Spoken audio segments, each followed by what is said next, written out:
I felt like I had given everything I had, and all of the volunteers, I think there were 60 of us all together, maybe more. It was about 60 people. Oh my God. We all just gave everything. Like we left nothing back. We gave it all. And I felt in exchange, they gave us so much love and appreciation that there was this, it felt like the perfect giving and receiving. And I was thinking about it like that juxtaposed to other circumstances where I've given and given and given, and where it was met with, is that it? All right, well, you're going to do this again tomorrow, right? I just don't want to try. So, I don't want to be put in a position of saying, this is all I've got. This is my limit. Because guess what? Sometimes I'm just simply not moved to give more. I right, have more, but I that's don't true. feel moved to give more. It Ooh, doesn't that's a feel for great fun and for distinction. free to give Right, more. And right, so, right, right, right. oftentimes I think as someone who has struggled with boundaries and limits, my body created boundaries and limits. So it's not wrong to feel they should have treated me better. They should have. I'm owed this. It's okay to feel that, but to then de-escalate and come back to reality and recognize, okay, we don't need to act on that.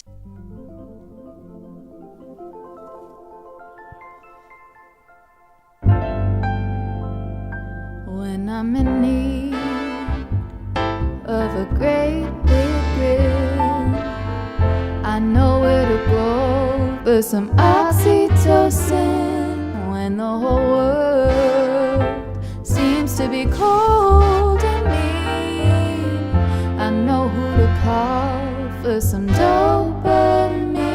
I'll be your Lucy, you'll be my Ethel. I'll be the Thelma, you'll be Louise, and we'll ride together till we reach the rainbow's end.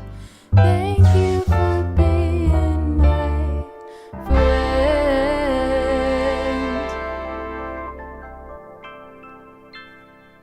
Welcome, friends, to Anatomy of Friendship. Today, Joey Sutton and I are talking about the E in the friendship formula. E stands for End-Titlement. This is the only word that's a little strange in our friendship formula. I know when I shared this with Danny, he's like, what? Is it entitlement? No, we're not advocating entitlement. We're talking about ending entitlement. So we just smushed the words together. We've created our own word because we can, and it's entitlement. So F is for fun and for free. R is for radical responsibility. I is for innocence, and E is for entitlement. So Joe, want to kick us off and let's start to lay down some of the foundation of what we mean by entitlement. What is it to you? Oh my gosh. I remember hearing how expectations were a setup for resentment. Mm, So I feel like entitlement is similar. I feel like entitlement is, it's like what's it called? Like a compensatory swing, mm-hmm, compensating for not feeling worthy. mm-hmm, So if we look at, if we look at the yin and yang of things, most of the time, what's on both sides of the pole are extremes that are unhealthy, mm-hmm. selfish, selfless, and our friend Mm. Suzanne Rock, who's writing Love a book, Suze. Yeah. talks about self-full being in the middle. It's Mm-hmm, selfless means giving yourself up. Selfish means you're taking only for yourself, but self-full is the middle word. So you're going to want to read Suzanne's book, The Self-Full Woman, and that is in its works. So entitlement to me is on one end of a spectrum, which is just as unhealthy as feeling inadequate, insecure, and unworthy. And I find myself getting activated when I feel people on the poles. my mission, and, for those that know me well, know that my favorite color is gray, because I think there are so many shades of reality. And those of us that sit on the ends or the poles, or in the moments when we're feeling like we're on the ends of the big swing, there's usually danger there. And where one swings one way, I feel like the other side's about to happen, and it will be an equal and opposite reaction.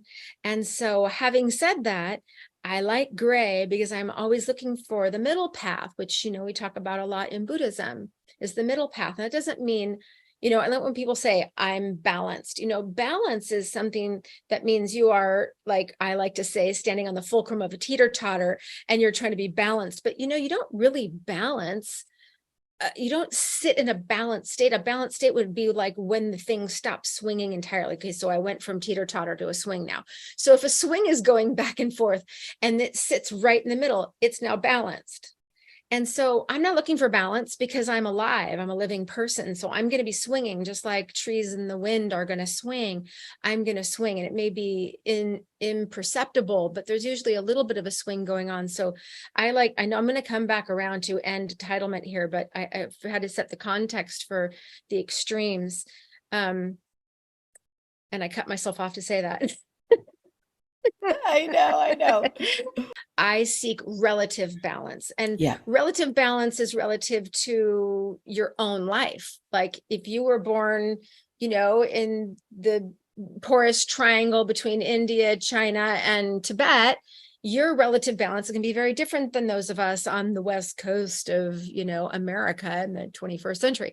So Right. relative balance is relative, to your life, right? Or relative to your point of view, as Einstein would say. So Right. having said that, Right. Entitlement to me is not living in a reactive state where you feel like you have to grab or get or claim something with a kind of entitled, fearful, expectant energy. It feels yucky. Consequently, feeling like a groveling, insecure, unworthy person also feels yucky. Right. I don't think either are true. I don't think Right. that we are unworthy, and I don't think we are entitled. I think that we're humans and we have access to choices. If you're an adult, hopefully you have access to choices, and hopefully one of those choices is up-leveling need to desire, where that's appropriate, up-leveling entitlement to requests with detachment, reducing expectancy, truly for fun and for free, asking what someone's truth is. Like if we're living what, the game that you and I are playing about living a spiritual life, it means that have access to having a full spirit and access to the one great spirit that all of us are inside the soup of. So having said that, if we are living a spiritual life and we are already full, then we're not in that animal part of our brain where we're, entitled because we're so, our self-esteem is so overinflated, and we're not so tiny and small because our self-esteem is so smushed, but we have a sense of our wholeness, even if we don't feel that. Right. Feelings and facts are different. Feelings aren't facts. So I can feel insecure while still knowing that I have access to my wholeness. So if those are the games you and I are playing, and the rule system you and I play in the side of the friendship acronym, having a deep and intimate relationship with our wholeness as our commitment, which you and I both do, is necessary in order to follow this acronym. You can't even follow this acronym without that as the foundation of our belief system. The foundation of our belief system is that we are one drop inside of the ocean of infinity. We are not separate from it, and we are not the whole thing. We are a drop inside of that. And so if we can come with that as our foundation, connection, then we can pass through the acronym of friendship and play by the same rules. Now, not everybody plays by that rule. And so having said that, I know I'm going on and on and on, Oh, and it's I didn't even great. know what It's I was going to beautiful. say. And then my mouth opened. Bleh! Thank God. You Um, should keep opening your mouth. It's eh. beautiful. So, inside of the belief system that you and I choose to believe that we are actually whole, indivisible, immortal spirits inside of a great soup of divine intelligence, if that's true, then we don't have to go to the animal part of our brain of entitlement, not in the circumstances we're living in. I want to say that, not in the circumstances that we are living in. I don't know that this acronym belongs with everyone in every environment, but in this environment, we have the luxury to use the concept of our wholeness. Well, we luxuriously have four walls and a ceiling and a floor and cars and Mm, phones, and like we have the luxury of saying that we are connected to spirit and that all of our needs are met, mm, because they are. Some people don't have all their needs met and they feel entitled to steal a piece of bread. Well, right. maybe this doesn't apply to that person. Maybe there's another way to get it. Maybe there isn't. I don't know. So I'm not going to say that this applies Ooh. to everyone, but in our present modern day circumstances, the game you and I play is no entitlement here. You're an adult who can take care of yourself. I'm an adult who can take care of myself, and I don't owe you anything. My Mm, life is here for me to take care of. Your life is there for you to take care of. If I can be the whipped cream and the cherry on your cake, I'm happy to. If you get a little low and I can give of my overflow rather than my well, and that feels good and right to me, I will do that. If I have enough inner movement from my spirit that tells me I can even give a little bit of my well, because giving of my well might right. even replenish my well, then I will Ooh. do that. Ooh. Ooh, that's good. Mm. So end entitlement is just a really smart way to have a relationship where people feel safe with each other. How can we feel safe if the only answer you're allowed to give is yes, of course? That's not safety. That's not honesty. Honesty is, oh gosh, that would be hard for me right now. So if I said that would be hard for me right now and you gave me attitude, you would not be the friend that you are to me. You would not have access Right. to the center of my heart that you have access to. The people that are feeling entitled inside of my heart don't get to stay inside of my heart, because I already have Right. enough going on in my own life just to juggle my own balls. That sounded weird. Okay. Juggle all the Um, balls that are up in the air, okay. right? Yeah. All right. I'm going to stop there and let you talk now. Okay. So Oh, what oh came my up for God. you out of that, or what fresh thoughts do you have about end entitlement? What's Oh, coming up for you? I've got way too many, but let's I see if I know, can make right? sense of this. This feels so important. So, just kind of going back to the foundation of why we're even doing this podcast, where we started to look under a microscope at our friendship, at what works. And consistently over 20, Six. 25, 26 years, 25, 25. Oh, almost 20, 26. that's a quarter of a century. It's a quarter of a century. So that's a long time. And I can feel and scan over the course of our friendship, and I can genuinely say that I have never felt put upon. I've never felt burdened by this friendship, and I have never felt the anguish of you owe me, and those energies, both sides being put upon, having entitlement put on me by someone. And I've felt it so many times throughout my life. I feel it. It's very visceral for me. It feels like a strangle. It makes my chest feels tight.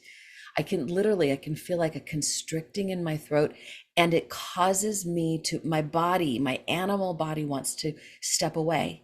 It just wants to take my toys and go home. It's almost as if to say, my best isn't good enough. And Oh, and not feeling good enough doesn't inspire me to do more. It inspires me to go elsewhere, to where I might be appreciated. And I can think on the other side of it where I have felt entitled. And I'll give a little example, and I feel really yucky saying it.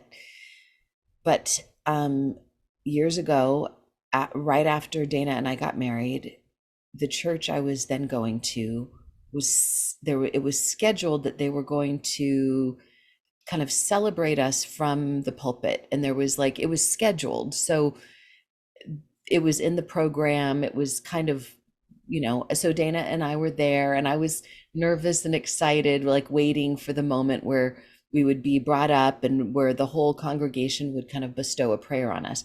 And it never happened. It never happened. And I remember feeling like, ouch. Okay, that, you know what? It was, I mean, my God, there's so many things that happen at this place. Like, this was just one of the 10,000 details that just got discarded. It wasn't personal, but it still hurt. But then there wasn't any communication that followed. And I found myself, and if I'm honest, I can notice that I still even have a little pinch of, they owed me and they didn't deliver. And I am a little bitchy about it. And I'm actually embarrassed to admit that, because I don't want to be that person. And it's because it's poison that I'm taking myself, expecting somebody else to feel it. and but the truth is, when I get into my best clarity, here's what my antidote is. And I don't know that it fixes it entirely, but it helps a little. And I think about the cliche about you don't get milk from the hardware store. At this particular church, I got a lot of milk, like spiritual milk, like so many things. Like, I wouldn't even be who I am today if it wasn't for what I learned from this particular place and these particular teachers. And so they're not that great with scheduling. I'm going to take it so it's not personal. I mean, I might, I could take it personally if I wanted to, but I'm going to give them the benefit of the doubt that it wasn't personal. And I can just think, well, they're not that great with scheduling. That's the hardware store. Like at the hardware store, they're really good at scheduling. There's some people, places, and circumstances that are top notch at dotting the I's, crossing the T's, but I don't necessarily get spiritual sustenance from those places. So what if I drop it? What if I end my entitlement about this thing not happening that I thought I was owed? But really, if I think about it, my wedding, my marriage was the cake itself. It was already a full, whole, and complete thing. What I was wanting from them wasn't going to make or break me or my marriage. It was whipped cream. It was totally whipped cream. So it was okay. Would I have preferred some beautiful communication, like, oh my God, we're so sorry, hey, let's do it next weekend, oh my God, or I would have preferred that in my ideal world. And I often do that. I often imagine, and Joey, you and I talk about dream crafting, and like, I can dream craft what the response from their higher selves would have been if they had been in their complete right mind, with not too many talk about balls being juggled, that I was just a ball that got dropped. That's all. But and this is to go back to even a little ogle. At the end of the ogle formula is the E for elevate. And I think about, first of all, okay, so let me just ogle this for a second. What's offensive was that I felt I was excited about something and I got disappointed. And I even allowed for a minute my feelings to be hurt, because this was an important place for me and it felt like an important ritual. So hurt and disappointment. What was good about it was that I got to notice that was an accoutrement. It was the whipped cream. It wasn't the whole deal. And me and Dana are fine. We were even married before we got married. Like, We didn't even need a marriage ceremony, a wedding. We already knew we loved each other. Like that was already whole and complete. So part of the good is that I got to see what's mostly important and separate the cake from the whipped cream. And the looking, and I could do this a lot longer and more elaborate, but we could say the looking glass is, have I ever dropped a ball? Uh, only 5 billion of them. Have I ever done it deliberately to hurt people? No, not a once. Have I ever been so overloaded that I mistook or misstepped or somebody and it hurt their feelings? Oh my God, so many times. So yeah, I can relate to that 100%. So my E for elevate is I want to both be somebody who is a little bit more attentive to the details and doesn't set myself up to be so overloaded. This might be my lifelong quest to, Mm. and like my friend Sue Shapiro, she's at my writing, one of my writing mentors. She talks about being a good literary citizen, meaning treating people in the literary world the way you'd wish they would treat you, meaning return emails from people, treat people the way you wish they would treat you. So my elevated action is to be more mindful about the little things, and if I do screw up, then to do my best to clean it up. Okay, so that's me on both sides. And in the vein of not rejecting these extremes that I was talking about, like I prefer the gray and I don't want to live on the edges and all that stuff. Yeah. I would like to have you explain in your amazing way that you do the self-esteem of the person's ego who is mad rather than hurt, who's a little Ooh, entitled, the self-esteem to the entitlement versus the yes. squashing of self. So I want you to talk a little bit about that. And then Right. maybe this Ooh. would be a lovely place for you to also talk about the part of the Poisonwood Bible that you mentioned the other day that I think is such a beautiful cherry Mm, on the cake of how to mm, embrace everyone's um mm. compensatory identities. Oh, Lord have So mercy. you're Okay, gonna, let's I know see you how I can, I do. know you can do it. I know you can. I'll try. I'll just say this. I think this distinction within our friendship formula, End-Titlement, I think it requires that we also explore, well, what are we entitled to? What are we truly entitled to? I think my peace of mind is contingent upon me having a very, very short list of the things that I'm entitled to. And I think a basic level of decency from people. And so not so really managing my expectations of people. So I mean, let's just go back to the golden rule. I think I walk through this world. I expect I expect that the world is going to treat me kindly and at least decently. And when somebody flips me off, I'm like, "Oh, what? How dare they?" And that happens every once in a while. I accidentally cut somebody off, don't mean to. And I mean, it happened one day that I pulled into a parking slot at Gelson's, and I didn't have any idea that I had taken somebody's spot. And there was a man that came up to the window banging on it, flipping me off, and I was like, "Whoa!" And I just dialed 911, and I showed him the 911 on my phone that I was calling. Like, you could step away now. But I'll just say, to me, that was not decent behavior. Decent behavior would have been like, "I'm really disappointed. And hey, didn't you see me there? That was a bummer. But, I've done it myself, and I'm sure you didn't mean to do it." That that's what I expect. So it shocks me when I don't get decency. I like that I live in a world, and maybe it's a bubble, that I get treated decently and I treat people decently. I try to do more than decent. I'm going to do a little like real time thing. I don't even think I shared this with you, but this last week, there's been a lot going on in my world and your world. And this has been one of the rarer weeks that I haven't gotten much communication from you. And I knew there's a lot going on with you. And I noticed, because I knew we were going to be talking about entitlement, I noticed some little part of me that was like, hmm. And then I was like, oh, this is like a little hair of like, I'm owed, I'm owed more communication than this. Like, and it was good for me to just notice it and be like, no, I'm not.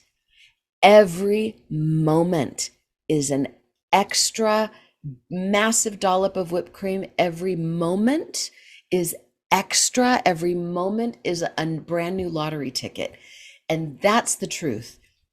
If I hope this never happens, but if for some reason our friendship should end, and I hope it never in a million lifetimes, billion lifetimes, never ever does. But the sane response to that would be for me to say, oh my God, I am so grateful. I am so full. I've been living in such excessive wealth in this friendship. She doesn't owe me. She doesn't owe me. You don't owe me anything. You don't owe me a phone call. You don't owe me a download. You don't. You don't owe it to me. It's extra. It's for fun and for free. I mean, it all overlaps with all the rest of the pieces. And I don't feel like I reach out to you, I leave downloads for you out of want to. It's never have to, not once. And I might think, oh, I should. And then it's like, nope, I'm not going to do it right now because I don't have the time. It's not easy for me. So that keeps this feeling of spaciousness, and like in the absence of burden or have to or should is this wide open field of possibility and gratitude and awe. Go. Well, I have that inside of me, like, oh my God, she's going through so much. I can't believe I haven't called her. But I haven't, I've also said, but I've also downloaded the heck to you. And if I had ever said 811 or 911, I'm sure I could have, but I honestly wasn't in that. So yeah, but that's interesting. Like it's preference, but yeah. Anyway, right. Like what Karina was writing about today in our writing group about, like, do I have to be in a 911 to go fall on my friend's couch? Like, in order to have the comfort of their couch, do I have to be in a 911 or an 811? Like, yeah, I just had a lot going on, and think it would be nice if your Buffy was there buffering some things. But I appreciate what you did with it. Yeah. I just want to say this might be a good place for us to talk about the downloads that we do, because yes, in many ways, those are such a saving grace. And so, yeah. So for anybody who doesn't know what we talk about, what we mean by a download, basically using the voice memo app that comes standard on, I think, any phone these days, whether it be an iPhone or an Android. And I will, for example, I'll just go on like if I've got to be in my bonnet about something, I'll go on a walk. And while I'm walking, I will be talking into Joey's listening as if she was on the walk with me, or into my friend Nancy T, or into any of the goddesses. I'll be, if depending on who I download to, but let's just say it's for you, and I'll talk it out in real time, because schedules can be tricky. If we were going to try to rely on real-time FaceTime, I might say we'd be in trouble. We'd be in so much trouble, because I'd be like, hey, Joey, I'm going through, I don't know, maybe 6 or 711. When do you have time to talk? Well, next Wednesday at 2:30. Does that work? Oh, sure. Great. Let's do that. And that's a week later. And by then, 20 other things have happened. That original thing already got resolved. Don't even remember what it was. And and so instead of the constipation of holding stuff until there's the luxury of real-time communication, we can just download in the moment that it's happening. And then I send it on WhatsApp, because WhatsApp is so kind and friendly, because it'll let us leave a very long download. I mean, what we used to consider long was like 5 minutes, but now it's more like 45 or 50. But sometimes, I mean, just to get the whole be out of the bonnet and to ogle it all the way, because we don't just, bleh. We call it hurls to pearls also, where we give ourselves permission to just hurl the pain, and then we look for what's good about it, and we do some alchemy until we find a bit of a pearl. So because of that, I leave a download for you, and then when it's convenient for you, you give a response back to me, and then you tell me what's going on with you. And so this in many ways is like using technology to keep us connected in, and to be in real time, so that we're not just like, oh my God, I never get to see you, and because of that I'm suffering. It helps to end the entitlement, because we're actually okay. We're pretty well taken care of by the time we do get to see each other. It's like, wow, we get to start from the brand new moment for the most part. There's not a backlog of 10,000 things. Okay, what do you have to say And about? yeah, well, I was just thinking, part of the reason that our relationship works so well is also Mhm. because we understand each other's needs well enough that we mostly meet them. So Yeah, it's yeah, easy to have a friendship and run through the friendship formula and feel fine and happy when you're just meeting each other's needs. So that's pretty cool. right. But as evidenced even by this little conversation, like if we fall away from the one thing that does keep us connected in both of our incredibly busy schedules, there can be that little like, my tank is getting low. Like I'm Yes. feeling, Yeah. there's a feeling about that. Yeah. So I, my ego kind of was like, she's upset that I haven't called her. That must mean I'm really important. She had, the fact that you Yeah. got haughty about it is great. But I want to bring you back to the point that I was asking you about, because I want to make sure that our listeners get to Oh, hear what I yes. was coming back to, which is I like when you talk about the healthy self-esteem that lets itself be mad versus the part Oh that God. feels I didn't unworthy. even. So Yes. So why go don't to you talk that. about? No, you, because I feel like you talk about that really well. And so let I don't me know. ask you, well, like for instance, you were upset at this church and you Yes. got a little bit entitled and a little bit mad versus like, well, I guess I'm, not really important or special, which by the way is the swing of the underneath the other side, which Right. is I'm not good enough, I didn't do enough, they didn't recognize me, and don't they see how You much know, service I do? I'm just wondering if you can say something about the I context think of that. I think there's a whole other distinction that fits here. That's just a point of view. I have this. It's kind of a religion, just like our friendship formula is kind of a religion to me. I'm a bit of a zealot. I'm a bit of a Bible thumper about it. But this is one piece that I think belongs here somewhere. I have this belief that our people, the people who are our people, they won't leave us because we're having a bad day. And they, like, even if I had the worst day and I somehow blasted you, which I hope I would never do, because I feel like that would just be so wrong in so many ways. It would hurt me maybe more than it would hurt you. But I feel like you're part of my people. I don't think you, I might try, like, even if I tried to push you away, I don't think you'd go away. And I think if you were even like in a fit of some kind of upset, I won't go away. Like, I think there is a small group of people who are our people, like Dana, for example. We've been through so many wars and battles together, and we keep standing. Other relationships would have fallen by the wayside so easily. And I think, I mean, it's clear he's my person. And and I mean, there's a small handful of people that are just our people. And then there's other people. I'm saying people a lot in this thing, but there's other people that we could do all the right things absolutely perfectly, dot the i's, cross the t's, hardly breathe, do the thing, and and we might just breathe the wrong way, or we might wear the wrong color, or we might, and then it's like, oh, betrayal, you're out, done, and then they're gone. Hello, friend. So, this is the space in our show where we would normally do a commercial, but since we're a new show, we don't have sponsorship yet. We're going to do it a little differently. But if you have a product or service that you think our friends would be interested in, then reach out to us ASAP at info@anatomyoffriendship.com. And in the meantime, Joey and I have a couple things up our sleeves. So, Joe, what's up yours? What's up Well, yours? What's in your God, sleeves yours. rattling around? Well, as a holistic health counselor, I have a few slots available left on my book.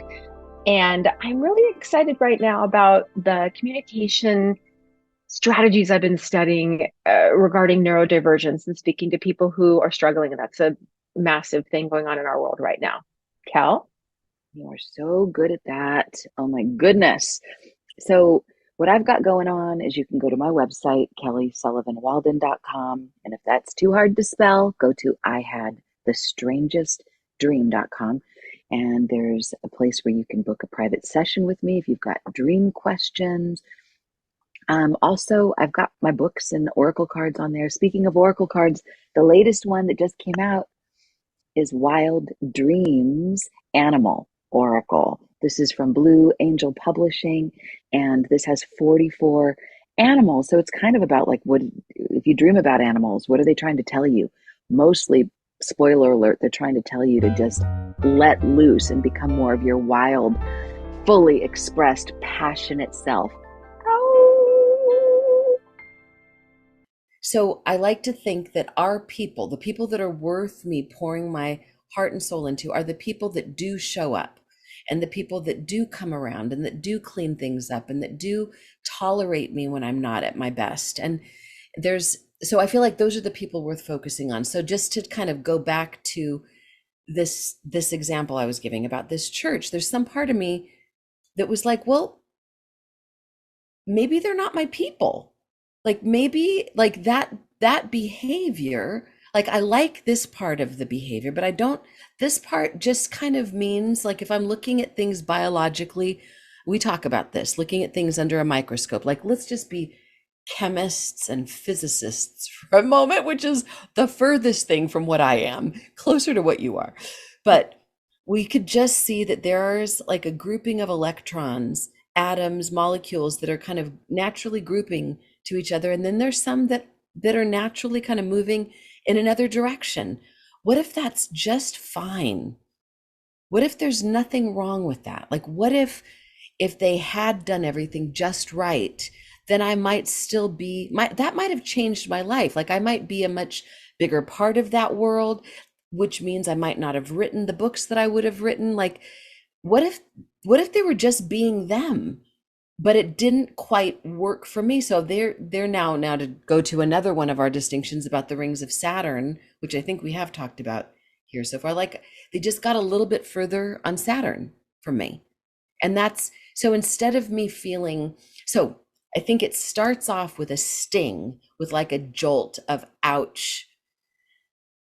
And I think the ouch, I think, is the genuine feeling, the pain, like the genuine hurt is there. And I think if we were going to look in like from a inner child perspective, there's some little inner child that's like, ow, they didn't want me to play. They didn't, and there's like something very weepy about that. And then I think there's this protective, slightly older child, maybe a teenager child that's like, you know what, screw them. You know what? I'm gonna tell everybody. I'm gonna write them a letter. I am gonna boycott. I'm never going there again. I'm gonna tell it. I'm gonna and that's like the haughtiness. That's the anger that is easy to go into. And that little anger is so well intended because it's trying to protect that little one. But that behavior ends up creating so many more problems than the With original diminishing problem, returns, with right? diminishing With returns. diminishing So I get to returns, right? hold that in myself and know that anger usually is the cover up for hurt. Right. So if I'm wise, I will say, what's really bothering me is, oh, my feelings got hurt. Right. And that is just so hard to admit. Vulnerability is hard. It Yeah. means I must have cared and it didn't get reciprocated. And but once you get to it and you can hold it and love it, then it's like, we're okay. We'll be okay. I don't have to run off and like spray paint the walls of the church and slash anyone's tires and do a social media campaign to slur everybody.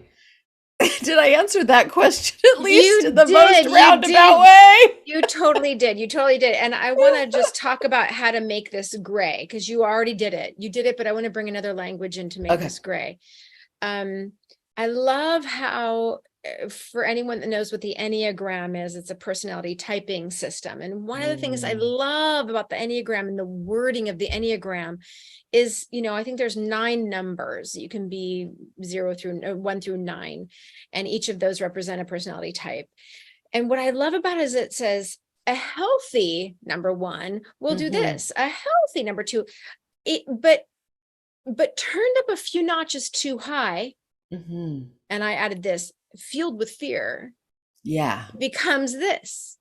Maybe fueled, maybe turn down a few notches too low and fueled with fear.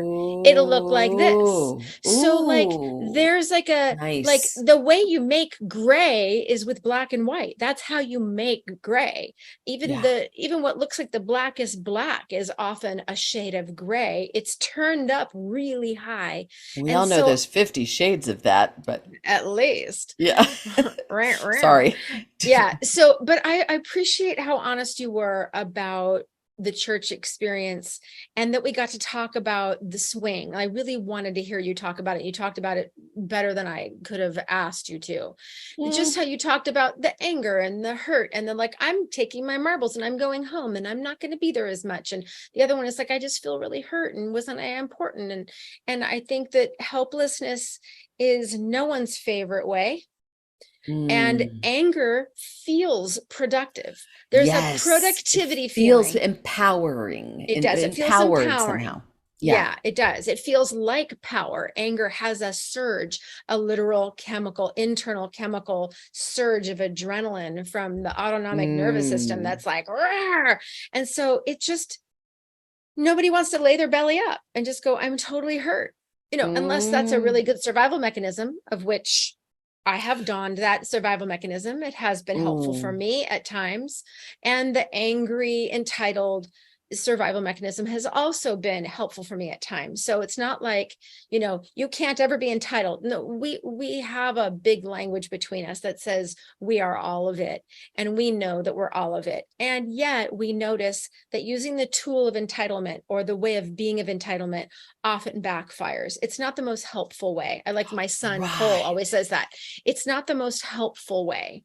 Is it Ooh. helpful to act entitled? Maybe sometimes it is. And maybe sometimes it'll get you something, Oh. the animal part of us or the needs-based part of us or some Mm-hmm. emergency part of us uses the tool of entitlement in a particular way to get a need met. And if that's the most effective tool, go for it. Like we want to use every tool that we need to, except for I like to use tools that are as much love-based and not entitled based as possible, so I can leave everyone feeling good and feeling honored, because I think Right. the recipient of entitlement doesn't always like it. Um, Oof. anyway, so Yeah. I feel like you said that really well, but I really wanted to add the turned up a few notches too high and then Yeah. fueled by fear, Yes. Yeah. turned down a few notches too high and fueled by fear Too creates low. these extremes on the pendulum, which can feel unsavory to most of us. So if we're balanced, if we're coming from that whole place that we talked about at the beginning, we can access more of the relative balance place where there's more savory action, which you and I both know we are not always in. And so therefore we have to clean stuff up, because when we end up in those extremes, we have a tendency to do some damage. Woo! Mic Did drop. you? So yeah, I just wanted to say something just to give a name to those extreme places. We could say the turned up too many notches too high is where we get into blame, like they shoulda, and then turn down too many notches too low is shame, like, oh, it's because I'm not good enough, I'm not whatever enough, and I'm not even worthy.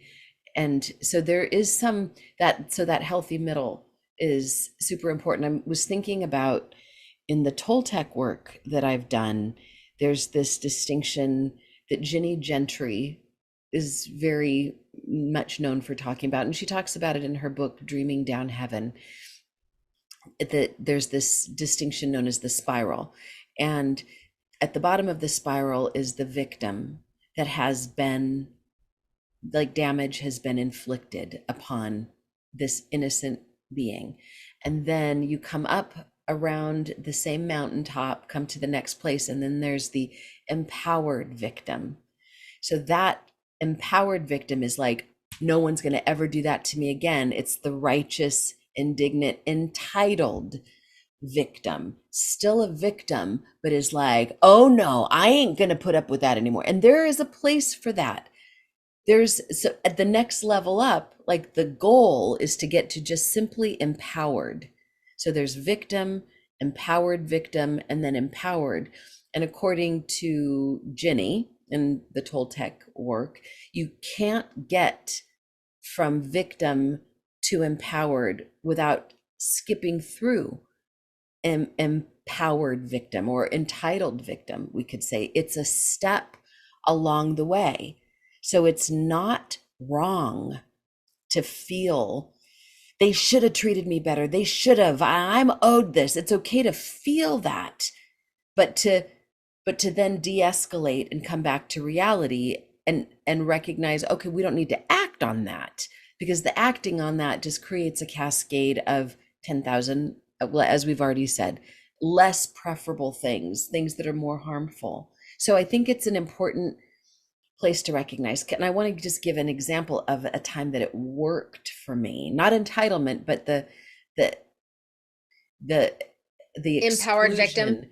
Well, Oh. I'm not exactly sure, but when I was in the first year I went to Guatemala, I think it was the first year, when I brought a group of volunteers and we built a bunch of houses in a slum for people that were living in extreme poverty. We were working with an organization called Techo, which means roof in Spanish, and we spent a week, like, blood, sweat, tears, working all day long building these houses for, I think in total we built 10 houses.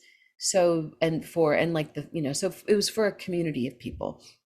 And I remember feeling so exquisitely high during that time, because the people there were so gracious and so grateful.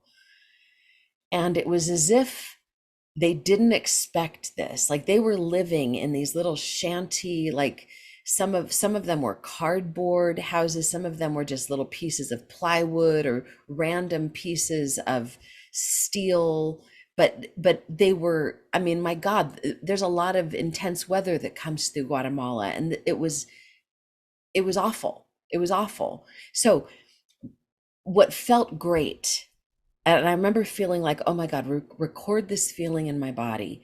As we were leaving, I felt like I had given everything I had, and all of the volunteers, I think there were 60 of us all together, maybe more. It was about 60 people. Oh my God. We all just gave everything. Like, we left nothing back. We gave it all.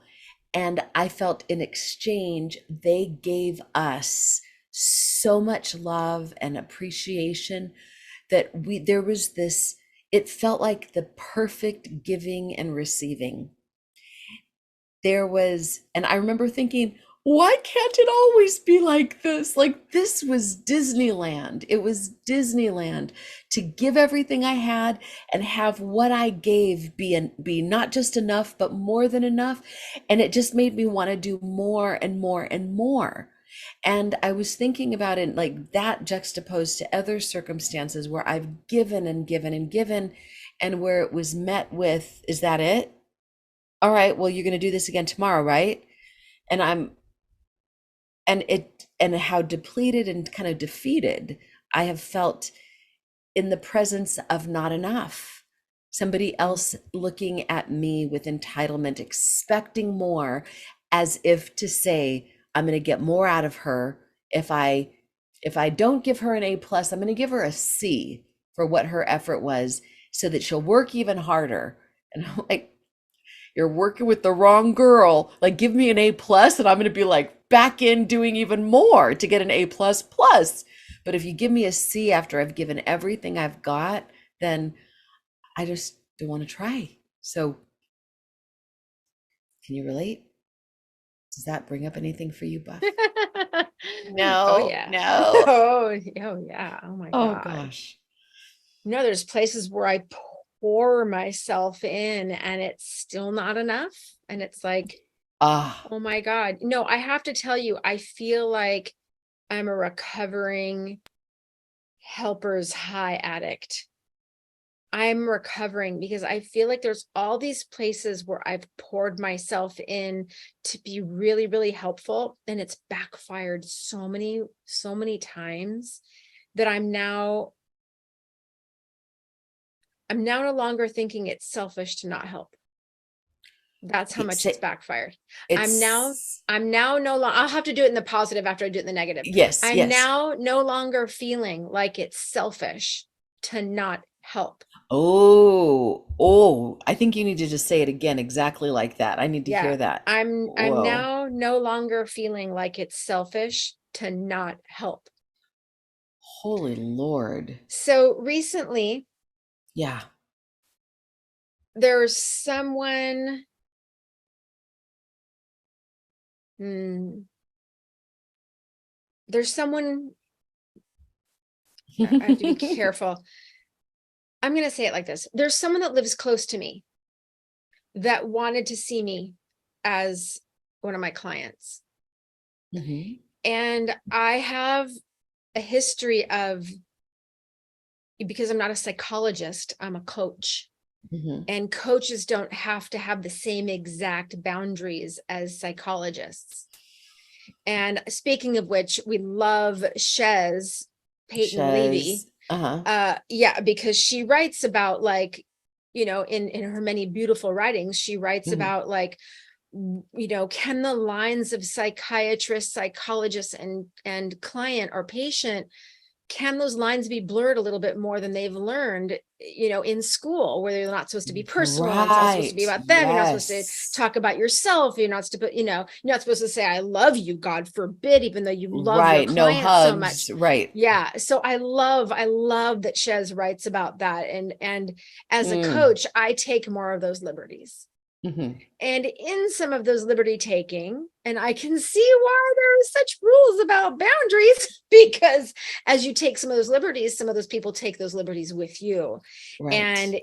And they may not Yeah. follow the same rules of conduct. And you can't just transpose your rules of like how much they can take onto them when you've already crossed a line. They're like, well, how many more lines can I cross? And so Right. Oh, right. having said that, and having had that backfire on me enough times, that I'm now thinking on the upfront, this person that wanted my help, I was like, they asked me because I'd already had enough interactions with them where they thought, she already sees me. She already can make a difference with me. I want to hire her. And we were Mhm. going to have our first consult, which I do for free, is my first consult. But I couldn't stop thinking about it for 5 days. I couldn't get it out of my mind. I'm like, it's too close. This person lives too close to me. Their Mm. physiological body is too close to the proximity of my home. Mm. I see Mm. them often. This is not comfortable for me. I cannot Ooh. live in such a way that my client can watch me come in and out of my house. I can't. That is too close. And then what if they Yeah. want to talk about something? And what if I In just want to run out passing. and just go, hi? Yeah, like, no way. And so we had an appointment on the book to have the consult. And the night before, I let them know that I was thinking about it, and that I realized that it wasn't going to work for me, that the proximity of our physical bodies were too close for the proper boundaries of my business, and that my business was intimate. There's no way for me to do my business without it being as intimate as it is. And Mhm. that would make this too close. And that was one of the first times that I've Ooh. done that before. And that is Bravo. in direct Bravo. proportion to, not in direct proportion, but it's directly related to the number of crashes that I've had from Mm. not listening to that little small tiny voice, the one the one that competed with it was like, but it's money, but you could help them, but they think you're great, but they think you can see them, but you're special. You could help them. And the helper's high pulls on me like heroin. Ooh, ooh, And ooh. I was like, oh no, I have OD'd on the helper's high enough times to want to cease and desist and resist the Right. temptation to be a helper here because of the number Ooh. of times it's backfired. So helper's Ooh. high is something we can talk about a lot, and I could wax poetic for a very long time. What does that mean, wax poetic? Wax poetic. I Waxing. think it just Waxing means means like, just to say a lot and be yeah. poetic about it, right? Okay. All right. Yes. First time I tore that apart. Okay. Oh my God. Well, I am, first of all, very, very proud of you. I feel like this is a step in the direction of like this is next level maturity, next level graduation. It feels very Taoist, that in that perspective of do less, accomplish more, take it to the extreme, do nothing, accomplish everything. I Yeah. feel like that's where we're headed, to be able to like let people do them, and we keep stepping back and back and back, and just we can love people, we can send good juju, good vibes. We don't have to get into the minutia.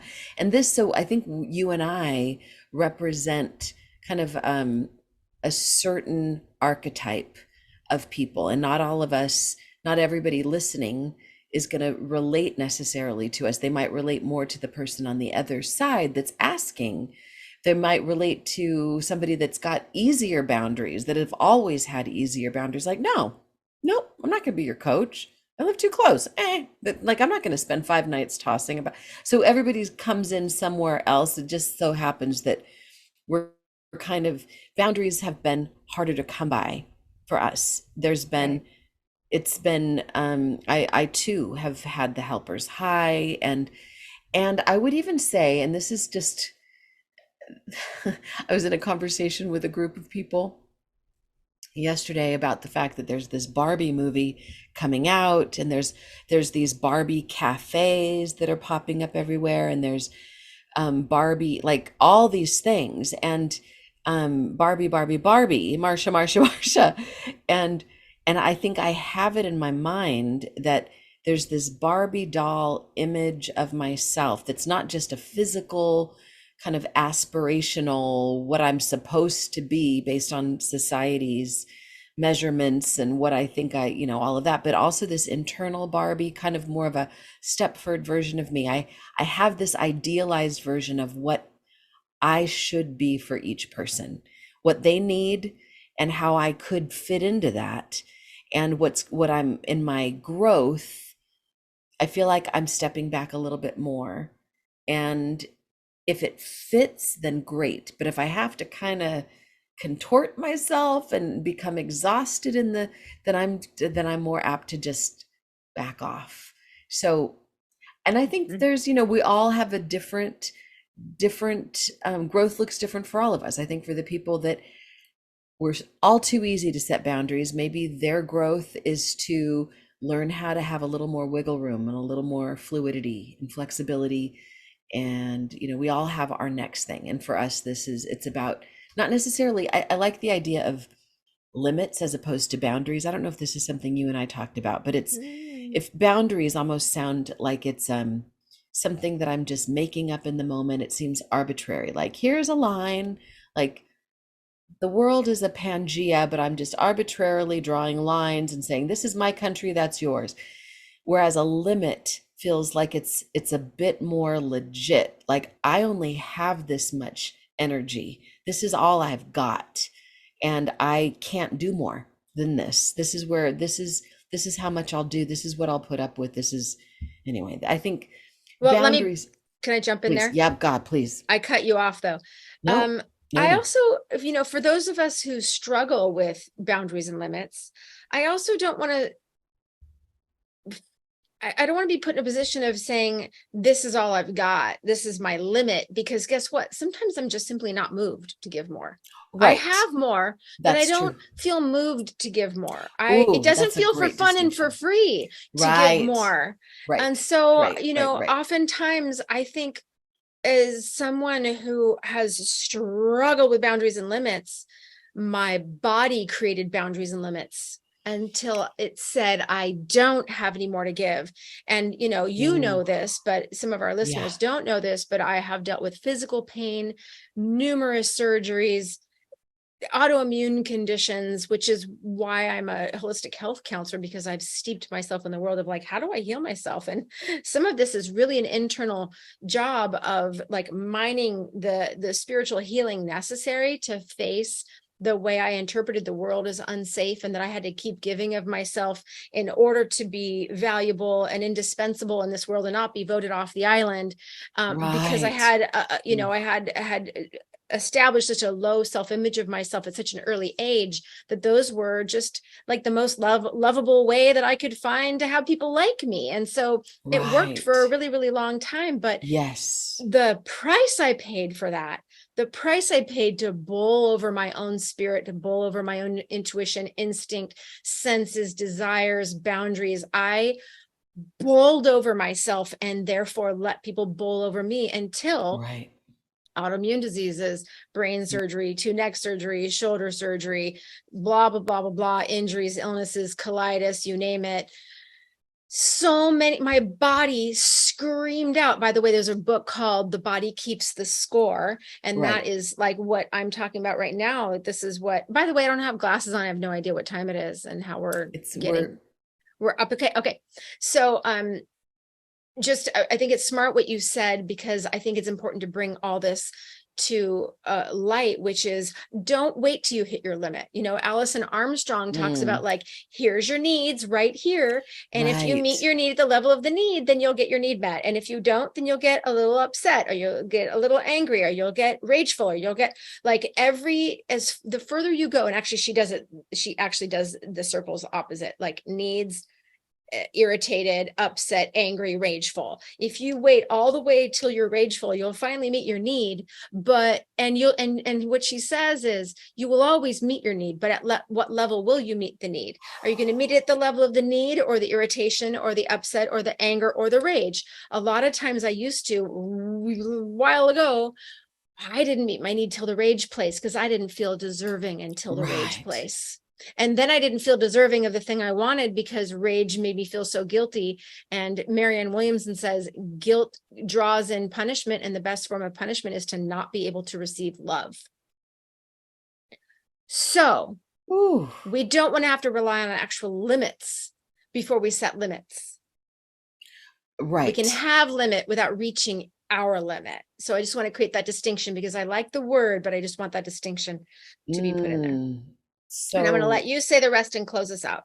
well, there's still so much to say, and luckily every one of the distinctions that we talk about that are part of this friendship formula, they overlap. So I'm trusting, like we didn't get to talk about the Poisonwood Bible thing, and we'll talk about that somehow. We'll squeeze it into nakedness, which is naked is our next distinction that we'll talk about on our next Does podcast. that mean that they're naked together? What? I know, what is naked? You're What going to do have to you mean? listen to find out. So I think my challenge for our listeners is to notice, go through your life this week, or however between listening to this and the next podcast, and notice where you feel entitled, and notice how that affects you, and notice And how, others. and others, because it ain't neutral. It Ain't ain't neutral. neutral. No, no, it's not. And notice if you can adjust that entitlement, and maybe even end it, and look for how you can meet your own damn needs and not Yeah. expect everyone else to read your mind and do it for you, even if they said they were going to and they weren't able to trust that people are. Go back and listen to the previous episode of Innocence. Consider that even if somebody dropped the ball, like in the instance that I was talking about, Didn't mean consider that to. it was an innocent mistake, that it wasn't personal, it wasn't all about you, it was more likely, I mean, very seldom is it actually personal. Even if it's personal, I don't think it is even personal. Even in the moments if they were trying to out and out hurt you, it's more about them. It was what they did. So just notice it and notice how you might recalibrate that, and notice what it's like to not have entitlement, to look at your friendships from the perspective of every interaction is extra, is a beautiful gift that's not owed to you. They don't owe you and you don't owe them. It's all extra. It's go back and listen to For Fun and For Free as well. So Joe, any last words on this? Yeah, my last words would be, let's level up entitlement to for fun and for free requests. Yes. Make True requests and detach Yeah. from the answer. And yeah, detachment is a great, another one we can talk about another time. But yeah, making requests and detaching from the answer, being free to really trust what that person is really capable of, because you don't want them to give more than they have because you're empty. Right. Oh my God. Why That's should a we do whole that? other Empty piece. feeding empty, right? So Right. let's And fill ourselves up and make requests. being able to trust so that we don't have to become mind readers. I mean, I trust that you don't give to me from a should place. I trust that what you give is from the overflow. I trust that. So I don't, in my deepest places, I'm sure I still have a little quiveriness. You and I both do. I do. I am quiver. a tiny little mouse and I get We're so both scared. little tiny mouse. We're tiny little mice. We're tiny little Seriously. mice. But for the most part, we don't expect each other. We don't expect it. We don't. We're in the extra most of the time. And I think this is one of, and I say this, I'm going to say this about every one of the letters in the friendship formula, but it's one of the most important pieces we've got. And I think it's one of the reasons that this friendship is so awesome. And the friendships I know in my life that are awesome, that are rocking it, they also have an entitlement kind of a situation. I think so. Okay, I have to say one more thing. One more thing. Say it. Okay. It's our podcast. We can keep going if we want to. I realized one of the reasons I didn't call you this week. I diminished my importance. I knew you were sick and I didn't want to bother you. Oh, well, ain't that funny? Isn't that funny? Wow. I was turned a few notches too low. Okay. Good to know, right? Isn't that interesting? Oh, now I want to cry at the end of our podcast. I am going to go cry and goodbye. Oh my God. I love you so much. Sorry. So we stay on this little fine line after 25, almost 26 years. We don't take each other for granted. We don't.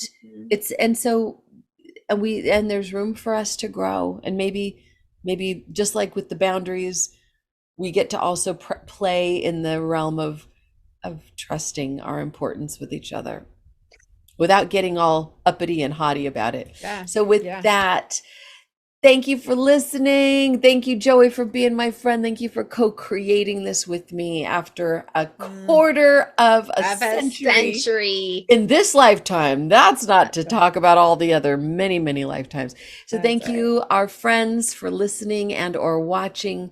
Go spread this around if you'd like. And I hope this helps you have even deeper, richer friendships, more than you already have.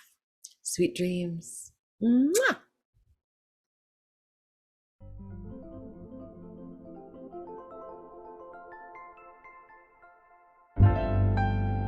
Thank you for joining us on Anatomy of Friendship.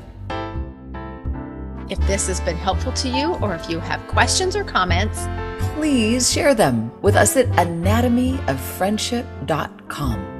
If you haven't yet, take a moment to follow, like, and subscribe to our show. And don't forget to share it with a friend or two or a few. Special shout out to Dana Walden at Love Hub Productions for being our engineer, producer, and for writing our friendship song. And Karina Grandma for being the voice of our song. Take it away, Karina. Thank you.